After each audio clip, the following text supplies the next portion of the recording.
Hello and welcome to yet another episode of the Study Abroad podcast presented by the London School of Leadership, Investment and Technology.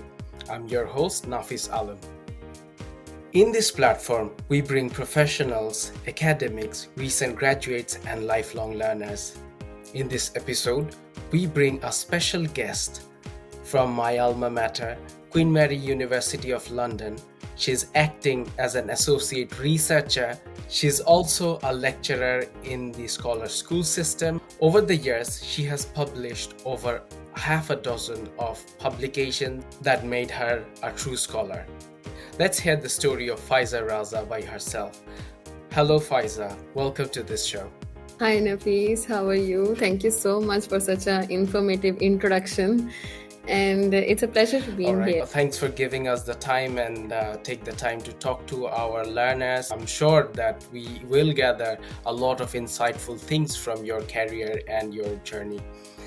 First of all, congratulations on your recent achievement on getting invited to one of the prestigious conferences in the USA, organized by the ICBED. We are quite excited about that. Let's hear about your experience, how you got there, and how you managed to be in such a prestigious conference. Thank you so much for your for congratulating me first of all. And yeah, I've been working on my research quite a long time. Like it's education sector is like you can say a renowned sector from all of the ages. Okay, so it's not just now; it's all of the ages. So yeah, I've been working since I have started teaching. I've been working on what you can say on finding out the nexus between education, information technology, then what you can say the university enrollment, so these kind of things, and economic development as well, like as inflation is going higher and higher, like all of the things. So I have like attached it with somehow with unemployment rate as well.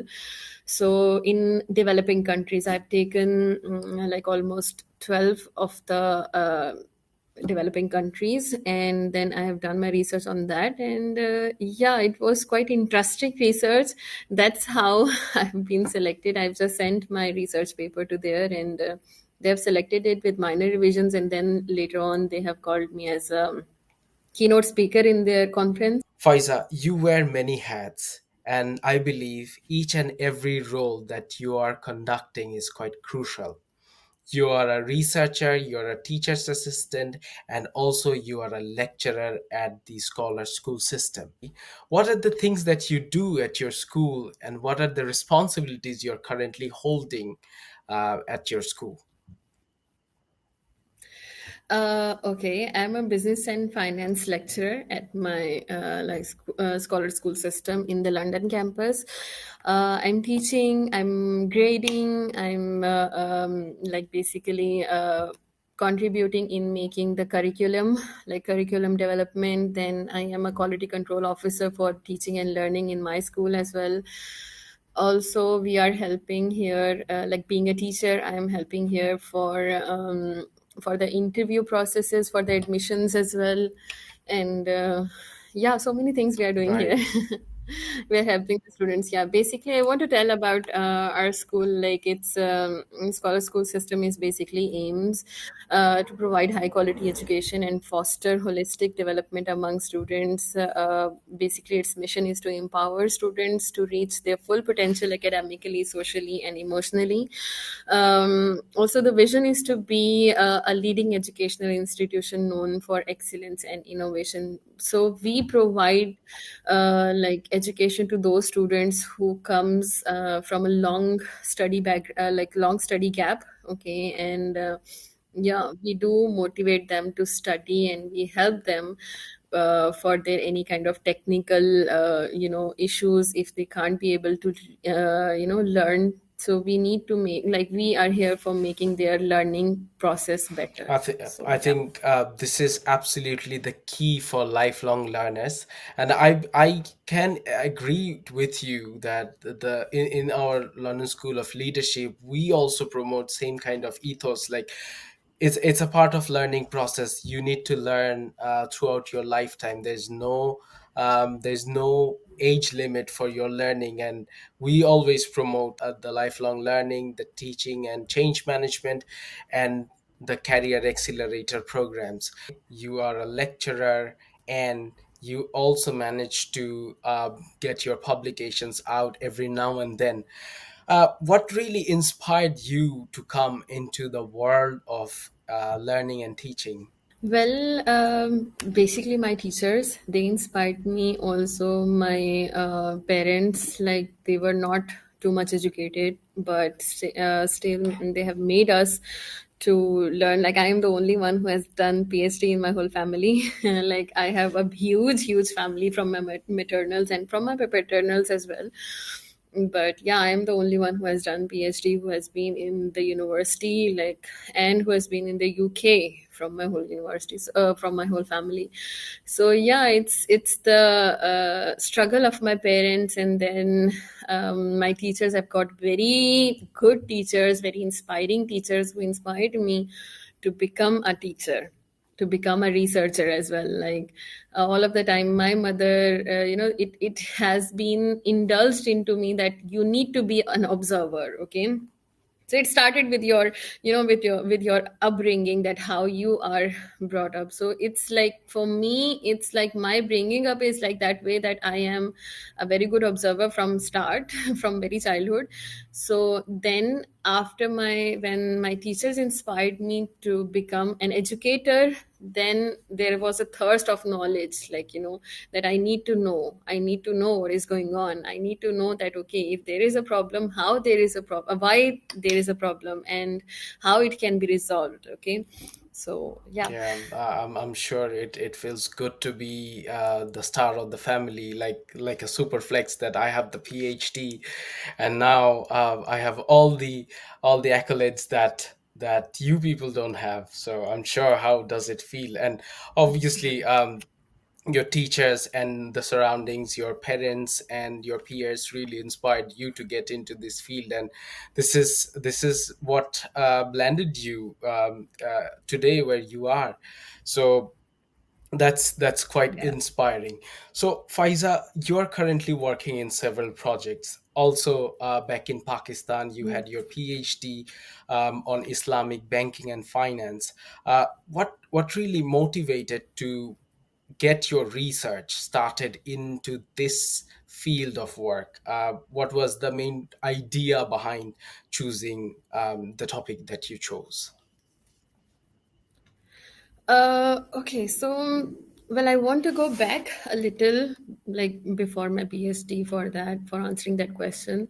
My first research project, or you can say my first internship, which I've done, is like in Islamic banking and finance. So in my master's, because I have done MBA finance. So at that time when I started, so my supervisor was Dr. Sayyid Anis Heather at that time. So he was a person who was doing the research on Islamic banking and finance. So he first gave me a project to do, to find out the differences between conventional and Islamic banking. And I have done a survey on, like, in Pakistan, in my own area, where the Islamic banking windows are in each bank. Because if you see the law, like, what you can say, State Bank of Pakistan policies. So each bank should have one Islamic window in there. Okay, so, and also they are transforming the whole system to become like completely Islamic banks. Okay, so that's why they were more motivated to go and work on that field. So at that time, and in 2012, I think I've started my first, like, research in conventional Islamic banking. So that time I get to know that okay, people who are sitting in the banks also, they don't know what is the crux of Islamic finance. So then that motivated me, that brings a spark in me that okay, I should do Right. something, Which means that the surrounding really inspired you to get into this field, and yeah. you identified the research gap where you can intervene with your research. And I'm sure that at that time, the government of Pakistan might be quite interested in securing funding for that particular topic. So Yeah, as I told you, you have to look around what is the ongoing problem yeah, in your society, and what is the emerging fields, what are the emerging fields, and you have interest in that or absolutely. not. So, while getting into the PhD or any collaboration with your supervisor, I'm sure you had a rigorous process of like communicating with them with your research ideas, and the thoughts and the objectives that you are planning on to research about. Can you tell us your experience, how you could really show them that you are particularly interested in this topic, and that made the researcher work with you? Yeah. So, but starting is basically, as I told you, that I started with the main idea that I want to do something with Islamic banking, in Islamic banking. So, also, I've done like my master's MPhil in international business. So, with these things coping up and merging up, so I realized that okay, that time there was like we all know that from 2008 till 2017 there was a financial crisis going on in the whole world. So then I related that with with banks, Islamic banking basically. So how Islamic banks are are helping alleviate that financial risk. So then I shared this idea with my supervisor in like, because I've started my research in 2021, and I shared this idea with my supervisor, and then he said okay, that's a good idea. But he was like, Dr. Numan Arshad, I want to name him as well, like he's like a big part in my success as well. So yeah, so he has said that okay, that idea is very nice, but because current age is like IT age, okay, AI, you are like everywhere, AI is like emerging. So what we can do, we can like embed your idea with AI and machine learning, and then we can do something. So yeah, then we have started our research. And yeah, as far as the question about collaborating, so starting was that, and then after coming here in the UK, because when I came, I passed my research proposal, it was accepted, and then I came in this country. So for choosing my supervisor here in this country at Queen Mary University of London, what I did, I've tried for a year whole, like before coming here.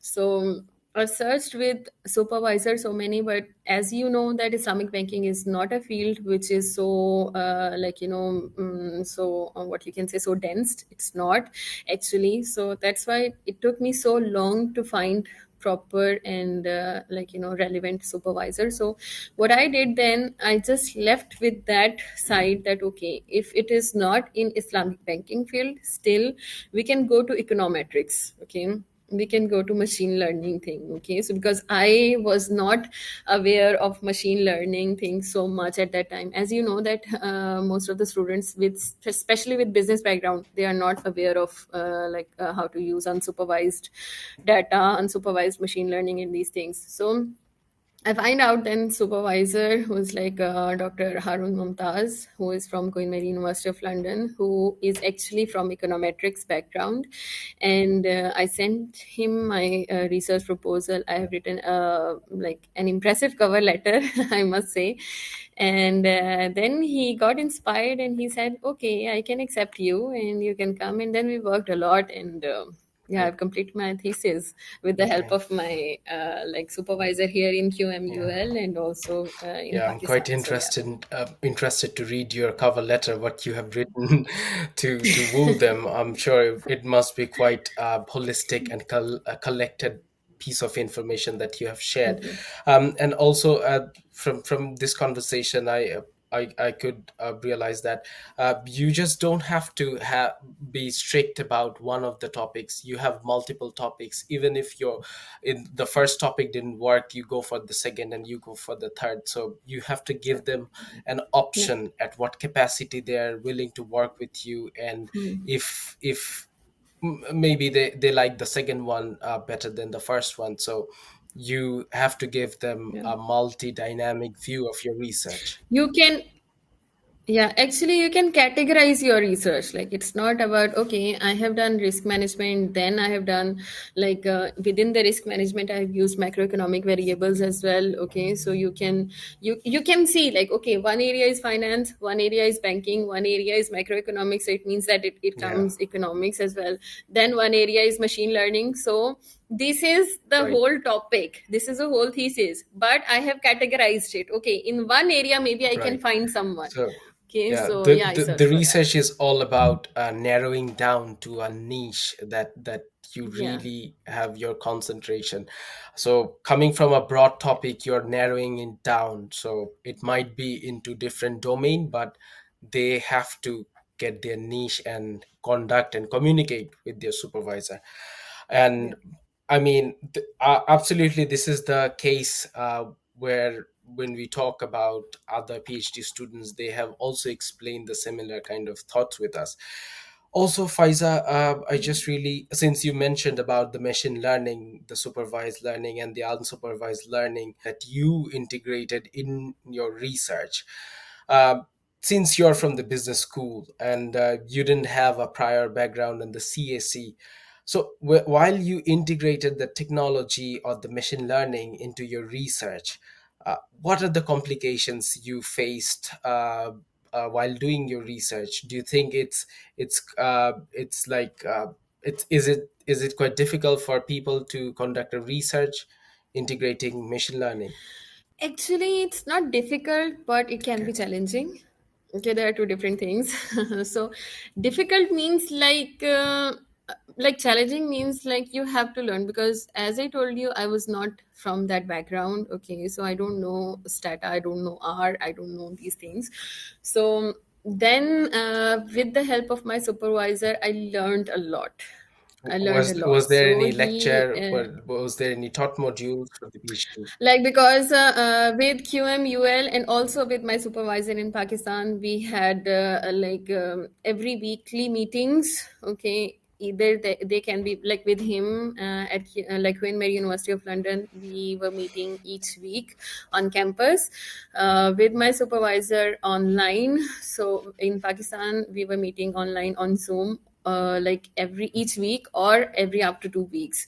So yeah, so I had lectures, I had at this level, it's not like you are having lectures. It's like they will guide you. Okay, you can go on this way. These are the books you can read, or these are the videos you can watch, or this is like the database you can search. Okay, so they will just give you an idea, maybe 1% idea, and 99% work you have to Yeah, do. so Okay, it's basically a so self-taught, this is what I've self-taught done.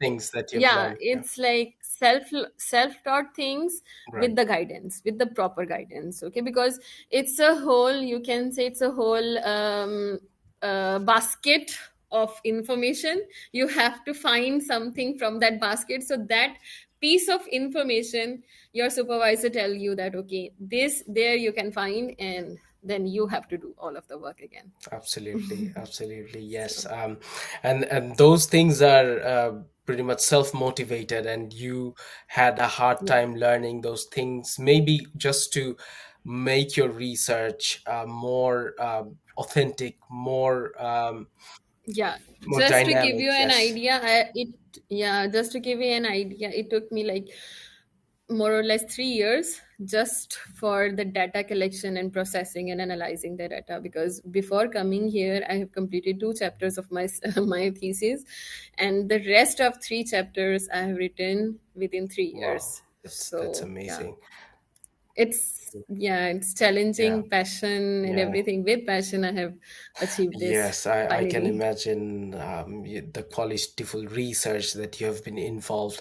Talking about the qualityful research, can you please explain how you felt like the differences of qualities in back in Pakistan and back in the UK? How are the quality of the research varied over these two universities that you have been collaborated with? I must say that if you think of an ideas of doing the research, it is more better in Pakistan. But if you think of resource access, then it is more better in UK.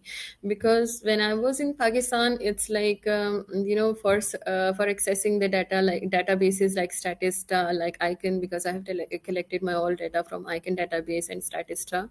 So for using those websites, you need to have like pay huge amounts of subscription fees, or even some of the databases we don't have access from Pakistan even after paying high fees as well. So that's why after coming here, it's like huge world of data in front of me, who like with just opened.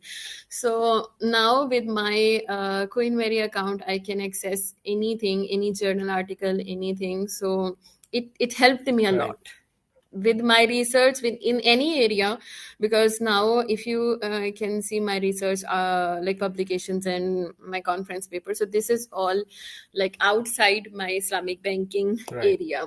This is all more of economic and more of education sector side. So that's why it's like it's very helpful for, because you have an idea, but the feasibility of the project, research project, is so much important. You can start the project, but what if you can't be able to get the access to the data, so it's useless. So that is the thing what happened to me as well. When I came in this country, I have access to all of the databases, which helped me a Right. lot. The open sources in the UK is Yeah, has been yeah. really playing a big role into your research. It makes it dynamic, and also it makes you can work with the real time data. These are the things that we would like to know about your work, and the things that really help our learners to get a heads up before they commit to any research that they are planning on doing. Maybe in the UK, maybe in the US, they need to have a proper idea what are the data sources available in those countries, and with what Mhm. data they can work to make their Mhm. research work more dynamic and contemporary. Faiza, we encounter a lot of questions that our students are quite interested about doing research, but they don't have a prior research background. What is your advice for our mentees who are willing to pursue this field of education? Okay, so in my opinion, this is my perception. Okay, I like maybe other people's perception can be different from me, but my perception is like research cannot be started from nowhere. Okay, so you like a person should have something inside him. Like if you can't able to see problems around you, if you can't be able to see issues around in the society or in that field from where you want to do some kind of research, so you can't be able to start even. Okay, so ideas are yours. You need to see, you need to look around. Okay, so then if you have problem, you just need to find out the ways to solve it. Okay, so this is about research. Okay, so you have idea, you have problem, you need to go and just find out the ways how to resolve or how to solve that problem. Okay, this is why you search for supervisor to guide you through the process. Okay, so idea is all about yours. You need to have thirst of knowledge. Okay, this is the Yeah, most important that's the thing. prerequisite, that you need to have the thirst for knowledge, Yeah. not necessarily you have a paper published or you have a research Yeah, experience. Yeah, maybe you don't have any research background. Yes, okay, because of course you need to start from somewhere. So, but still, you need to have thirst of knowledge. Then only you can start your research career. absolutely, Okay. absolutely. You had been working in the Queen Mary University as an associate researcher, and later on you found yourself as a lecturer in the scholar school system. What made you leave Queen Mary and then come to the scholar school system as a lecturer? Well, I was working as a teaching associate in Queen Mary University of London. Even now, I am working as a teaching associate there as well. But before, about 4 months ago, I've been offered a teaching fellow position from Queen Mary University of London in School of SPM. But yeah, why I left that, why I didn't avail that opportunity is like because I am relating more to this position, like in scholar school system as a teacher for for teaching the students who are coming from like a very busy routine, a busy daily routine. Like some of them are leaving their children home, some of them leaving their jobs home, and they are coming here for studying, like for that, as I told you, that thirst of knowledge, because which I have. So I can relate to that because when I started my MPhil, I was doing my job from 9 to 5 job 5 days a week, and on weekends I was doing my MPhil. And yeah, I can relate myself because I have felt so much problems during that study. It was challenging. I have to go outside the city for taking my classes and for doing my masters. So yeah, for now, I am more motivated to create some kind of difference in that Yeah. school, some kind of difference in that field, for creating some kind of difference in in the lives of those kind of learners.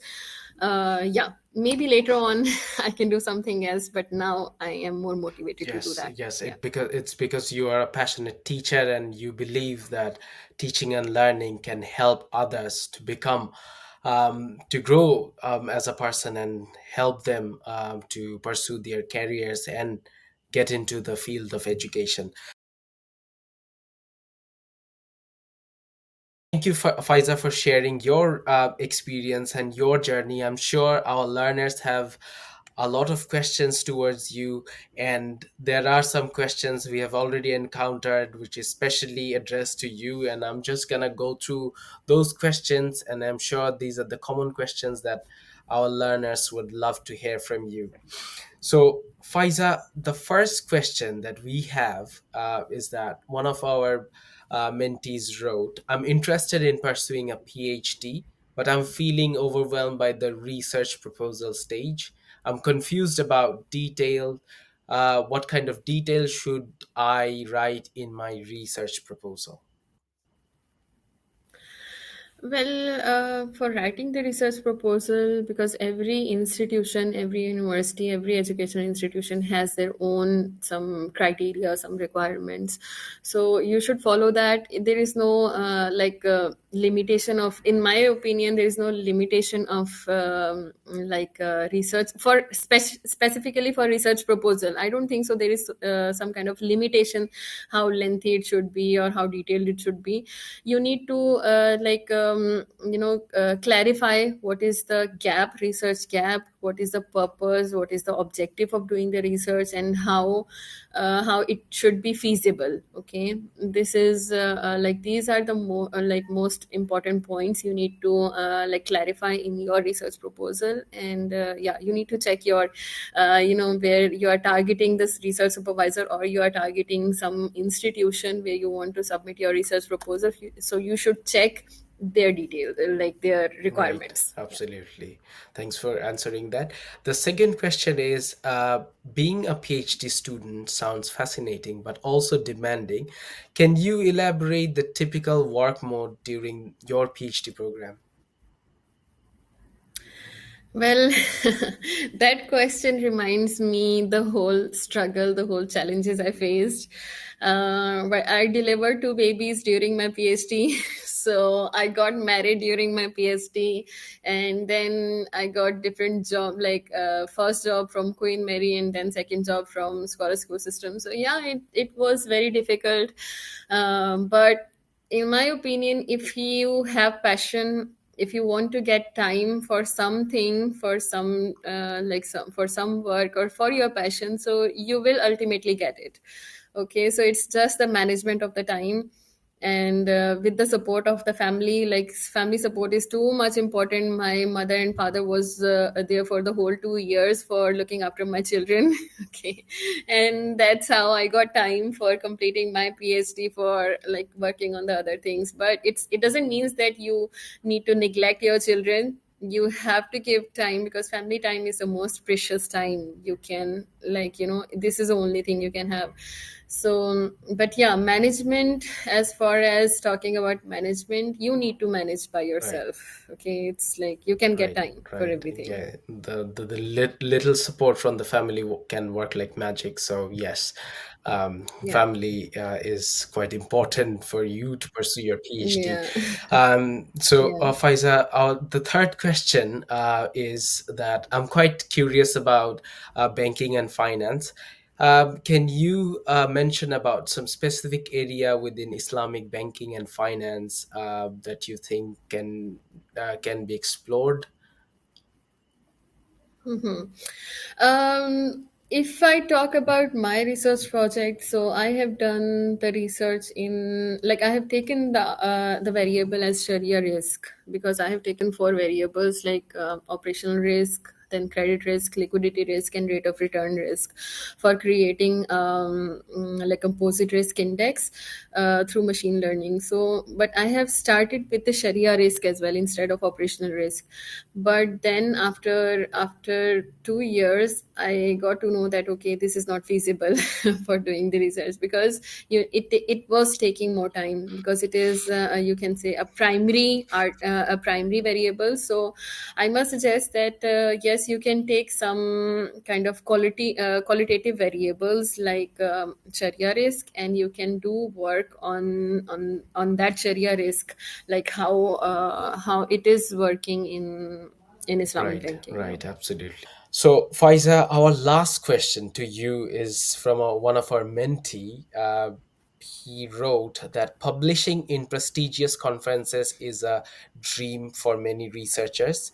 Faiza, do you have any advice for aspiring researchers on how to increase their chances of getting published in the top tier journals?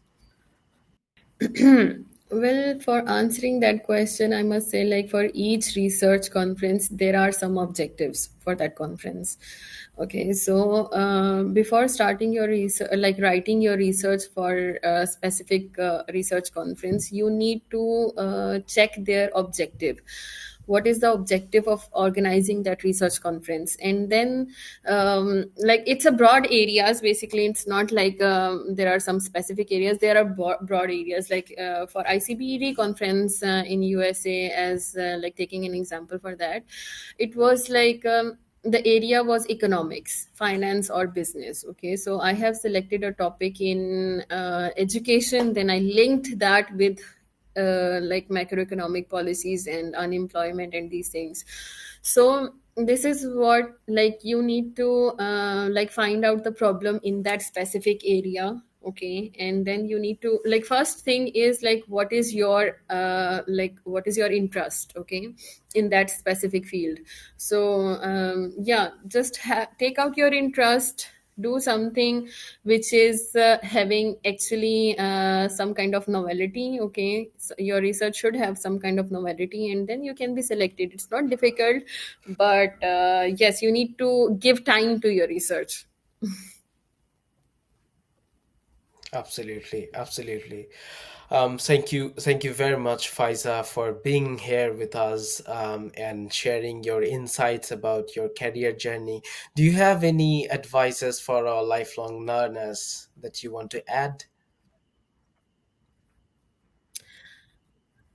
Um, I just have one advice: be passionate.